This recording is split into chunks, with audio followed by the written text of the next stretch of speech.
Abracadabra, create what you speak with iLan Azoulai.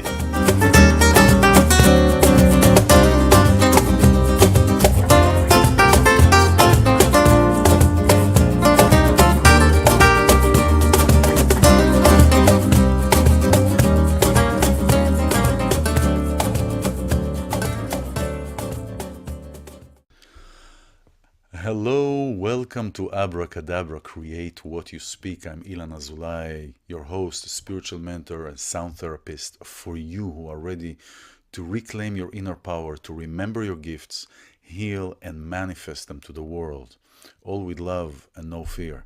This program is an empowerment program where I bring artists, where I bring educators, I bring people that are in their journey and are experiencing and living their gifts and shining them to the world so they can be encouraging for others, because our unity is our power. My guest today is Lisa Strzoda. She's a holistic nutritionist and a co-active trained life coach. She partners with men and women who struggle with health and wellness issues and want to feel better. Who doesn't want? And this is so needed in this time and world. She helps them make natural, positive lifestyle choices and implement them consistently. She also facilitates Love Class.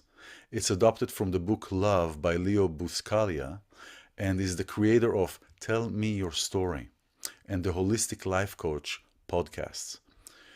Now, Lisa is no foreign to disease, and she has an autoimmune disease. She's lived with celiac disease, thyroiditis, fibromyalgia for 20 years, and some more things. And it's very interesting how she transformed from one place to the other, and now she's encouraging others. So I'm really excited to have Lisa here. Hi, Lisa. Hi, Lisa. How are you?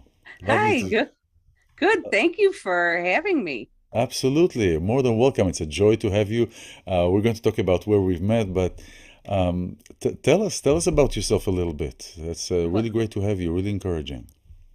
yeah, thank you. I'm a health coach and also a life coach, and I facilitate what is called Love Class. Yeah, that's interesting. I want to hear more about that. Love is it's all about love. It's all about love. All about love. Yeah. So this is great. Now I want for you who are joining, Lisa and I met at the Be Seen on TV, right? The Be Seen on hmm TV master class that is by Jen and Chris, and it's very interesting because this is a place where we encourage others to write a pitch and present before the media groups and so forth. So you've come to this place to promote your love class, which is this upcoming Saturday, right? Yes. And Yes. so let's start with that first of all. Tell us about the love class. What about So, this and how you got to it and so forth? Love Class is about being able to incorporate hope, potential, and risk into your life. And we talk about how those are essential to have in order to bring more love into your life. So, So we have hope, mhm, potential, what was potential, and risk. and risk. So we need to have hope. So we need to have our hope, which was, and the potential is being driven by the will, right? Yeah, the potential is about what are your talents and gifts Mm, that you can offer the world. There is no one else like you. exactly. So, when Lisa Strzoda is gone, there will never be another Lisa Strzoda in this world. Yeah, that's right. And That's right. knowing that alone gives me, a sense of respect. And I hope that when others uh, realize how unique and special they are, that that will give them that same sense of, That's personhood. that's a very a very important point, actually, what you bring up, because, we are focusing on our gifts. We are focusing on what you have, what each one has, what gifts you have, what can you do with your gifts. Do you manifest your gifts? I work with helping people manifest their dreams, manifest the life that they want through sound. But it's really important. It's to understand the concept. And what you said, actually, something that I had when I was in the fourth grade. I remember. I was like, Yeah. what? So there will one day be no ilan. Now at that time I was thinking as a fourth grader. But it's very important Hmm. to understand that point, that you are so unique, and there is no anybody else like you. No, Yeah. Rabbi Breslev, as Rabbi Hmm. Breslev says, the day that you were born is the day that God decided that the world cannot continue without you. That is wonderful. Wow. I have it on Yeah. a coaster on a downstairs in my Uh-huh. studio. I have it on a coaster. It's fascinating. It's fascinating Yeah. to understand that, to grasp that. There is no any other one like you, Lisa.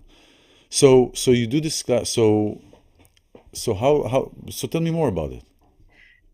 So the workshop, it's a 3-hour workshop, and there are various exercises that we'll do to, illustrate those points, and to get, attendees to start to think that way if they don't already think that way. Yeah, yeah. So, So is this workshop or class? I like to call it play shop, because everything is uh-huh. play. It's like if we don't play, it's going to be really a very sad place if we don't play. Um, so do people come to you? Do people come to the class? What kind of people come to the class? Who is it for? I mean, you said whether you know that you are unique or whether you don't know that you are unique. So are there certain levels, and what do we get out of that class at the end of the day?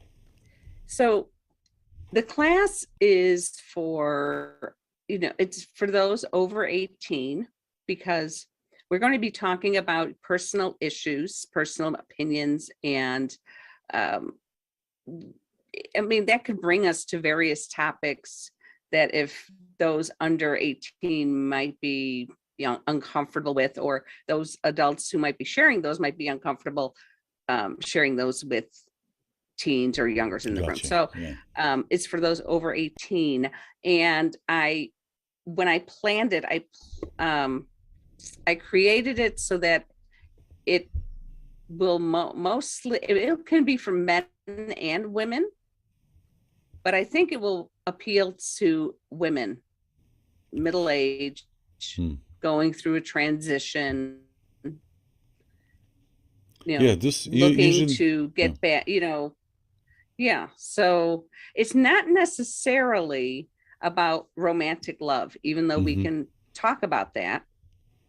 Yes. No, I get that. Yeah. We'll, so yeah, Yeah, I get but that. So just, go ahead. yeah. So it's so people will, recognize how unique they are, how special they are, and that there, are no accidents in this world. Everyone has their purpose, and it's important to find those talents and that purpose, and to realize the full person that you are, so that Yeah. you can offer it to the world. That's right. That's right. Pretty much like this program. What you do with your podcast, and we'll talk about your podcast. You have a podcast as well, and we'll have the link and everything down here. Yes, yes. There is no anyone else. It takes a lifetime to understand that. Yeah. Sometimes it takes a lifetime. Yeah. And we can understand that when we're out of our way, so to speak, or out of our mind. When people tell me, "Dude, you're really out of your mind," and I say, "Thank you. It takes a lifetime. Thank you. That is a Takes a lifetime. compliment. Yes. I'm out of my way. You get out of your way. We get out of our way, and this is really what's holding us back, being in our way. Now, you've described and you've talked about that you've had and you still have, but kind of like a very kind of a subdued maybe situation of many conditions.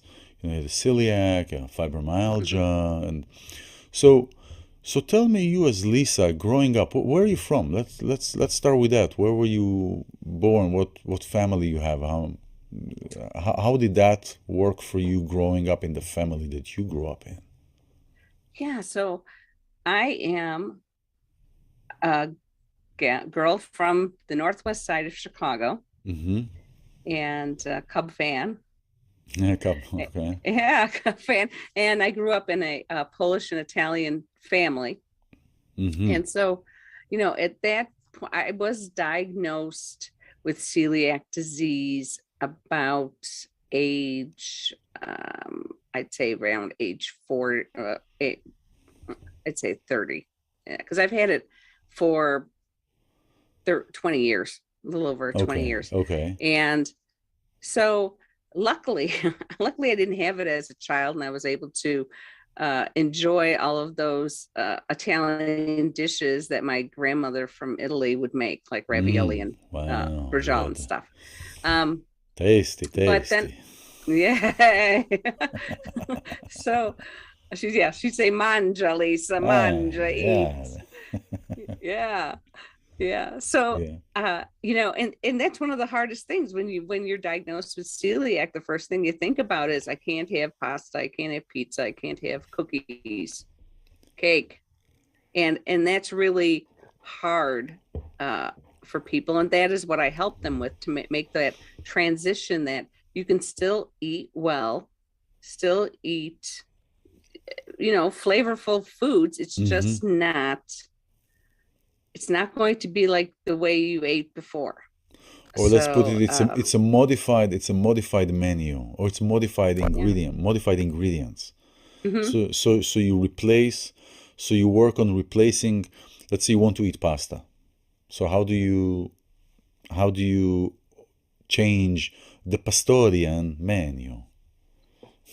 You can, there's, yeah, there's different types of pasta. There's rice pasta, there's corn pasta, there's pasta made from beans. And so I see. you're going to substitute those things out, and you're Gotcha. going to substitute things that you may not think might have gluten in them, Hmm. say like meatballs. And So you don't eat meatballs, bread either? yeah, no bread. So if there's breadcrumbs, if they were made with breadcrumbs, you can't have them. You have to substitute those things. So gluten can, sneak into certain foods. So you just have to be vigilant and Mm-hmm. read Mm-hmm. Mm-hmm. labels and ask Mm-hmm. questions. But a steak, like steak and potatoes and a vegetable, are gluten free. So if someone is enjoying that before they were diagnosed, they can still enjoy that afterwards. I see. I see. So I see. So when you're growing up, did you have any of those symptoms, or was it just later on in life that they came into your presence? Like growing up, did you have any of these issues, the fibromyalgia, any of that? no, I didn't. So I so didn't it came have later on, right? Yeah. it manifested later. Um, I had say as a teenager, a young adult, I was diagnosed with endometriosis, which we now know is an autoimmune disease, and told that I probably wouldn't have kids. Um, Do you and have so kids? I do. I have two children, and who are young adults now. And so that's just a miracle in itself, because I was told you have a 99.9% chance of not having children. And I said, okay. Well, it Uh, is a all miracle, right. and yeah, it is a miracle. So thank God for that. Yeah. Uh, I mean,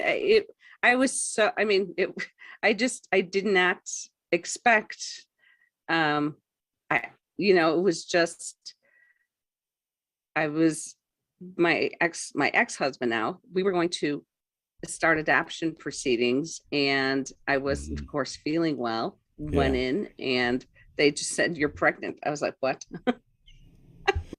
You What?" know, so You this know, you is, go from this mindset yeah. of, being told that this probably won't happen, and having to adjust to that, and expect not to, and then And that then happened. to be pregnant. Let me ask Yeah. you this, because this is kind of a common thing to happen. Did you get pregnant after you decided to adopt?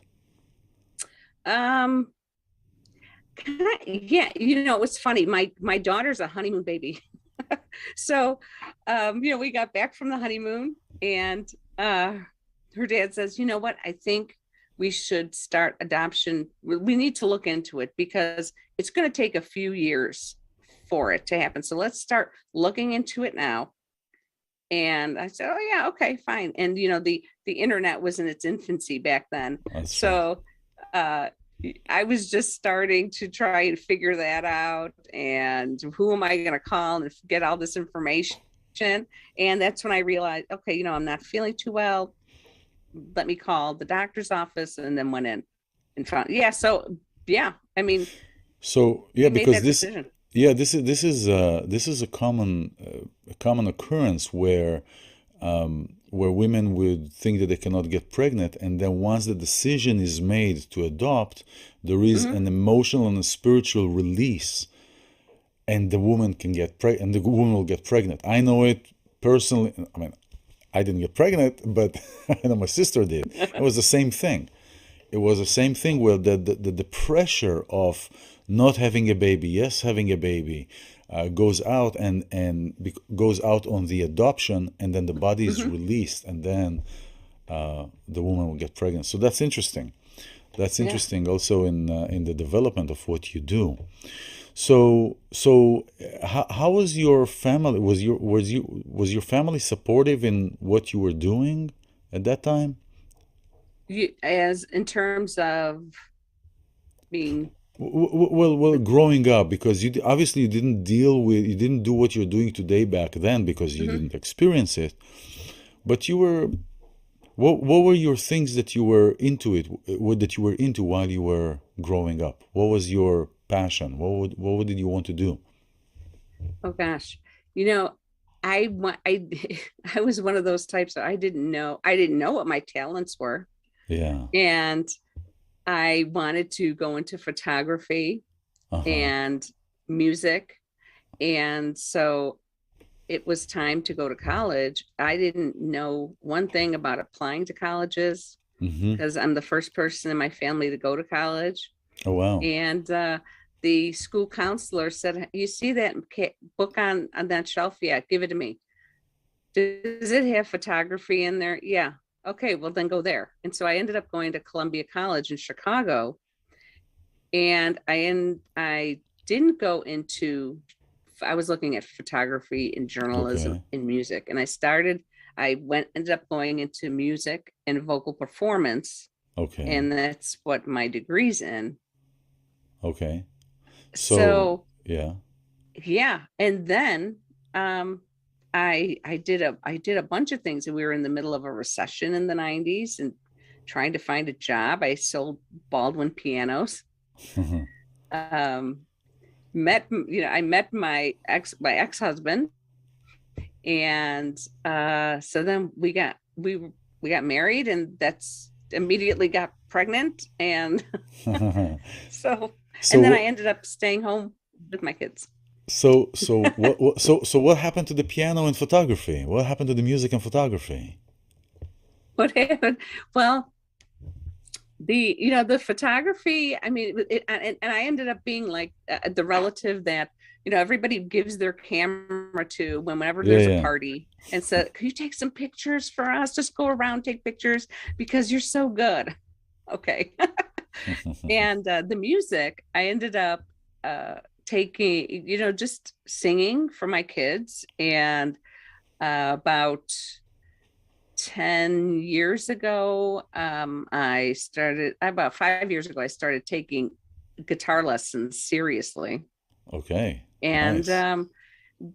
I moved, and I ended up moving 3 hours away from my family in Chicago, and I'm in Iowa. And I sing the national anthem for various events. I Mm-hmm. sang for our minor league baseball team here, Oh, which was a dream realized. Let's say that, because when I moved here and we went yeah. to one of those games and I saw someone sing national anthem, I thought, I'd really like to do that. And then 15 years later, I was doing that. Well, that's nice. Yeah. Well, that So, probably felt very supportive, very encouraging. You want to do more. Very keeps mhm. you in, yeah, because that's quite a courage to stand in front of I don't know how many thousands of people, in an arena, and sing. And you're singing. It doesn't matter what you sing, but it's just the stand, the standing there, the the event itself, right? The event itself of standing in front of so many people. Yeah. Mhm. So so um, so when did you get introduced? When were you introduced to the Leo that wrote the love book? When did you introduce? When did you? Where when? I have to cut this. I'm gonna When start. were you introduced to that to the love concept, to the book of Leo? Yeah, in the 1980s, Leo would they put Leo on his programs on during the when they were I can't think of the word now, when they would have people would call in and donate to Oh, public like a television. telethon type of thing. Yeah, The yeah. telethon, and he And was so Doctor Love at that time, right? Dr. Love, Doctor and Love. he so they would run his specials, and so I would watch them Mm-hmm. with my mom, Mm-hmm. and just remembered how I always enjoyed those talks. And then years later, I was, health coaching and thinking about going into life coaching, because a lot uh, of health coaching would turn into more life coaching than health Yeah, coaching. that makes sense because it's an integral part. Yeah. Yeah. So I'm in. It was funny because I was meeting with my business coach, Yeah. and I had said that I had gone to visit my family in Chicago, and she asked me about it, and I said, I had some inspiration when I was there. She says, well, what happened? Tell me about it. I said, so I'm in church. I was there for Easter weekend. So Holy Thursday, the priest is, yeah, during his sermon, he mentions my favorite motivational speaker. I just get this big grin on my face. Then Easter Sunday, I'm in a different church, different priest, and he mentions my favorite motivational 3 days speaker. later. 3 days later. Yeah. Yeah. Yeah. And he's talking about love.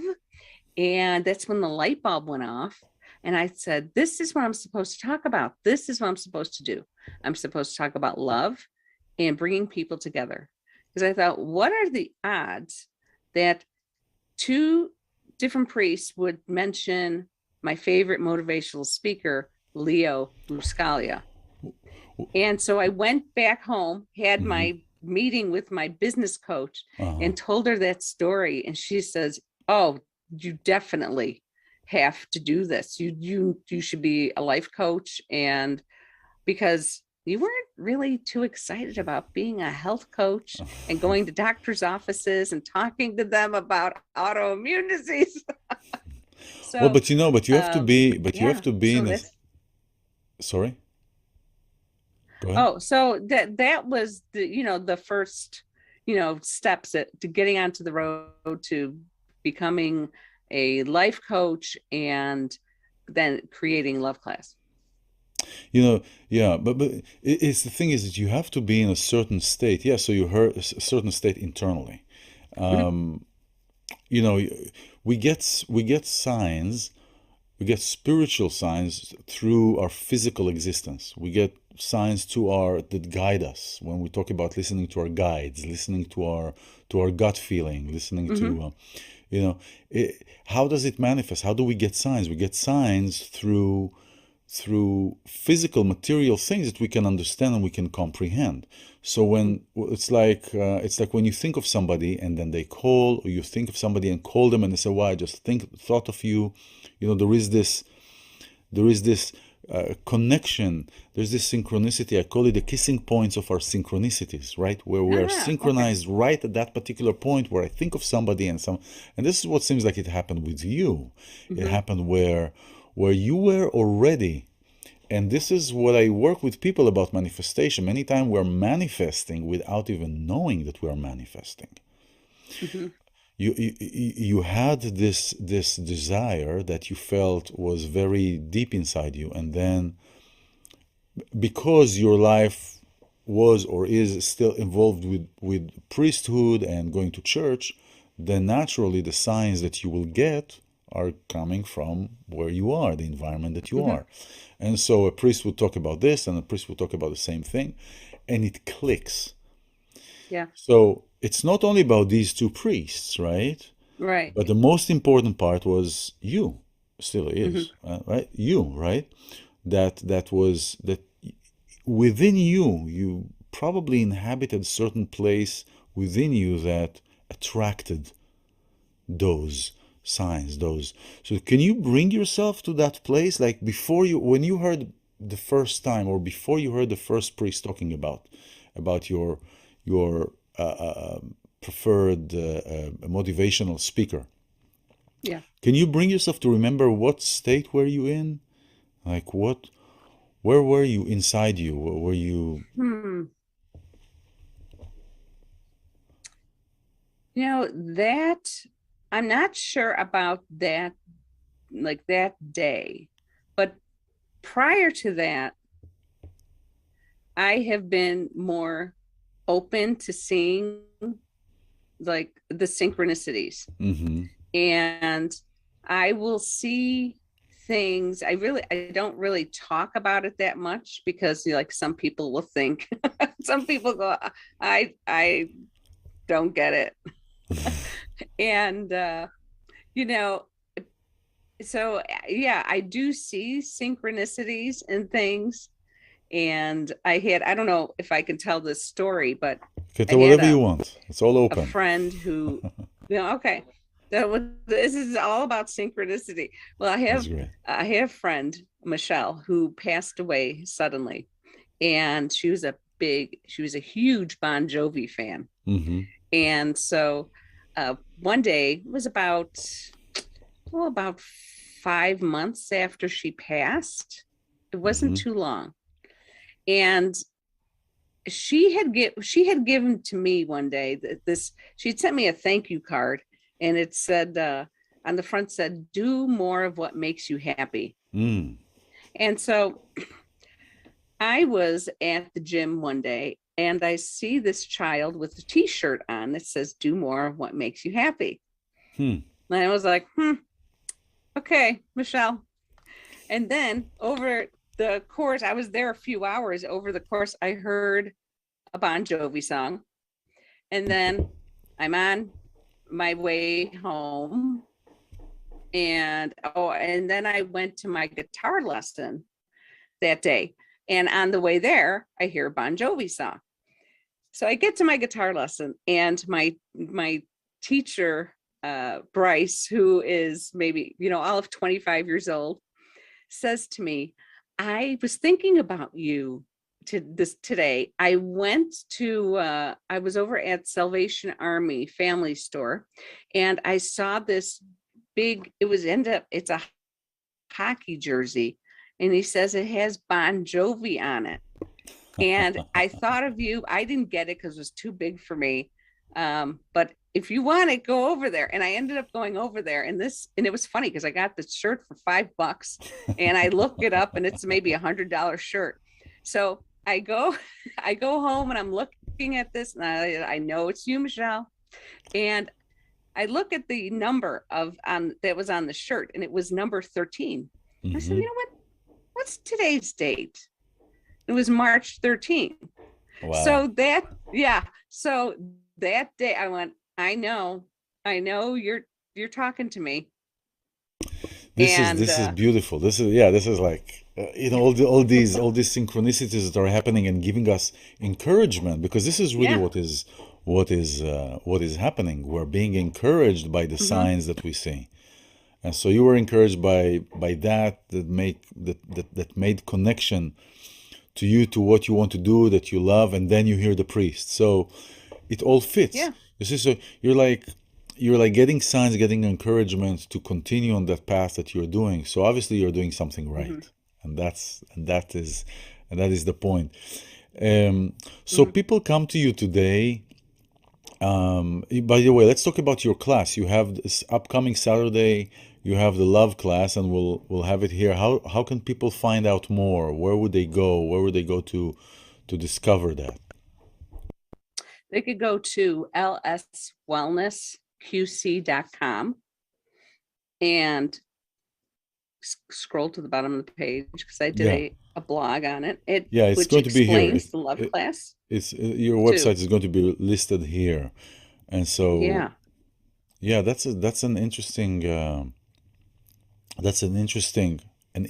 approach. It's a very going by that book and building. So you built a whole workshop, as I call play shop. You built a whole workshop based on that book, but you bring your own My own flavor influences, to your it. own flavor, your own Lisa into it. Yeah.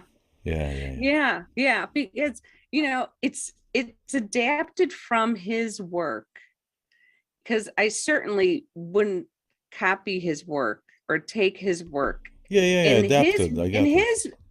In his work, when you read it, there are many other people out in the world now who are saying the same things. I mean, there's Brene Brown, Mm-hmm. and there's all sorts of people, but it's through their lens and it's through their experience. And sometimes someone can tell us to do something or to try something, and we may be resistant to it, and then Mm-hmm. someone else can tell us the same thing, That's right. and we end up doing it. And sometimes it's the messenger, it's not the message, That's right. It's but about it's some. That's right. who you click with. And so with this class, although we're going to talk about Leo's message, it's going to be through my lens and a little bit of Lisa flavor in Yeah. there, thrown in there. And I had picked hope, potential, and risk, because I feel that those are the foundations that we need in order to even begin to love. Yeah. Yeah. That's So, right. Hope is well. Hope is a key, because hope is also imagination. You mm-hmm, know. Imagining that it is possible. Part of the tools of manifestations that I use is to imagine that you are already there, and feel, how does it feel to be already there?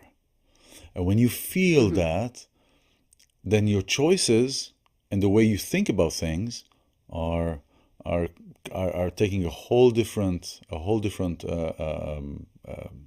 outlook, a whole different approach, and a yeah, whole different belief system. So hope is great, and then potential, recognizing your potential, and then the risk. And the risk is the action, actually, mm-hmm, right? The yeah, risk is actually taking the action, doing that uh, which will bring forth what your desire, what you want to do. So it is a risk. yeah. Do you have people, or maybe yourself, that, let's say, you have the hope, you understand your potential, and you took a risk, and it didn't materialize the way that you wanted it to? Mhm. Are you familiar with that? Did you have any people that came back to you, or that it just didn't work, or did you experience that I was in this place, I had the hope, I had the understanding, I had the understanding of my gifts, but I took a risk and it plummeted. Did that Yeah. look at that? Did that happen? Yeah. Yeah. I mean, that's happened to me. And I I like, that hope isn't just positive thinking. Hmm. It's it operates in the realm of realism, and that, you know, it helps you have that realization where I can have this positive um, expectancy to my desired goals. But if those goals don't manifest, you know what? It's going to be okay.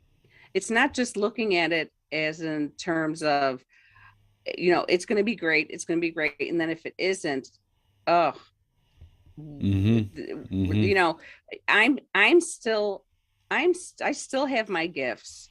I still have my dreams, and I just need to go around, figure out why didn't this work, and figure it out and pursue it again.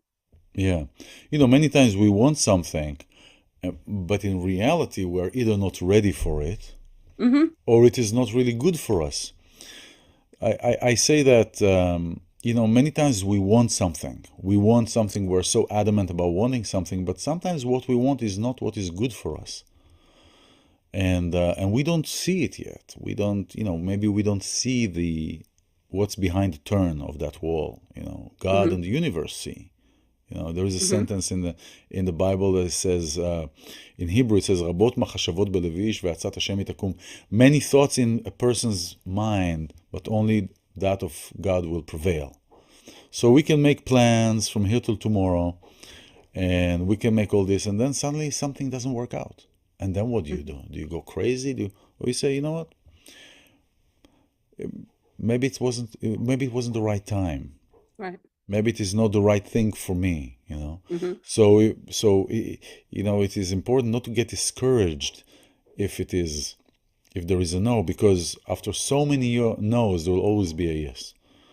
You'll have a Mm-hmm. no, no, no. Eventually, it'll happen if you really want that and if it's really good for you. Now, the thing is that sometimes we want something so bad and we don't pay attention to the fact that it may not be good for us, and then we get it, and then we say, it's not that. It's not what I wanted. It doesn't feel like it. Yeah. And so it's interesting. It's interesting, and combining the love class, I think, is really an important tool for helping in manifesting, because hope and potential and risk is, if you do all these things for yourself, then there is a big chance that you love yourself. Yeah. There is a Yeah. big And chance that that you is love such an yourself. important component to the whole thing. Yeah, this is wonderful. Um, I'm going to cut her for a second. Did you publish a book or anything? No. No. Okay. Okay. So, so with this class and with this work that you do, and again, it's kind of fun and it's great that we don't have to, like in the 80s, to travel so far to reach somebody. You are in Mm-hmm. Chicago, I'm in Los Angeles, and we can just talk like we're here. The Yeah. world is actually becoming smaller. You know, Yeah. Yeah. It is. become smaller because now we can Mm. reach everybody, Yeah. except for those in Antarctica, maybe, that are ice fishing. We cannot Yeah. probably reach those. Lisa, it's been a real pleasure having you. For you who are watching, the love class is happening this weekend. The um, the link is below, so please reach out. Are there any other dates that the class will be taking place, or is it only this weekend that is happening? It's this weekend. Uh, I will be planning more workshops, or maybe I should call them play shops. Uh, you know, in the year, but nothing is set in stone yet. Yeah, So, yeah. yeah. Okay. Well, that's great. So if anybody wants to find out more, and I really encourage you to explore all areas that light you up, that bring this joy, that bring this happiness and all and love, and encourage that, because we are in a place, we're in a time where where separation is what is being shoved down our throat. Mm-hmm. Separation and fear, so we don't think critically, so we don't understand that our power is in our unity, that our power is in our critical thinking, that our power is in our love and appreciation. And so to practice that and to be in that space as much as possible, because it is, life can be challenging, and we can forget about this. So I encourage you to check out Lisa's website, and her Facebook info is down here too, and about the love class that she is giving. Any last thoughts and last words, any message that you want to send everybody, Lisa, before we are? Yeah, bef- that when you go out into the world, and it's important to give people love and give people kindness, but most of all, give them the gift of you. Yeah, amen. Yeah, that's good. Give them the gift of you. That's a good one. Give the world the gift of you. Lisa Strzoda, thank you very much for being here and talking about what you do and your gifts. It's been a pleasure, and nice meeting you also in that workshop that we've done, the BC on TV. And thank you very much for coming. Yeah.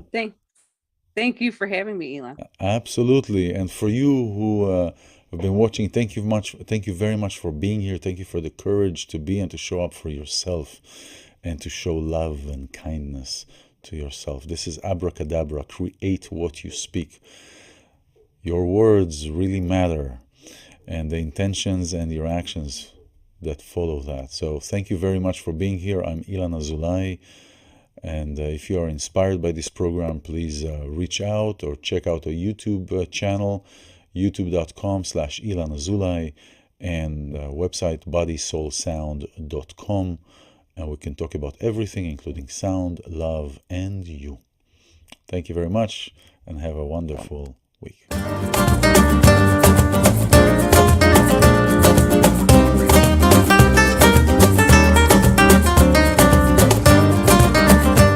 Abracadabra, create what you speak, with iLan Azoulai.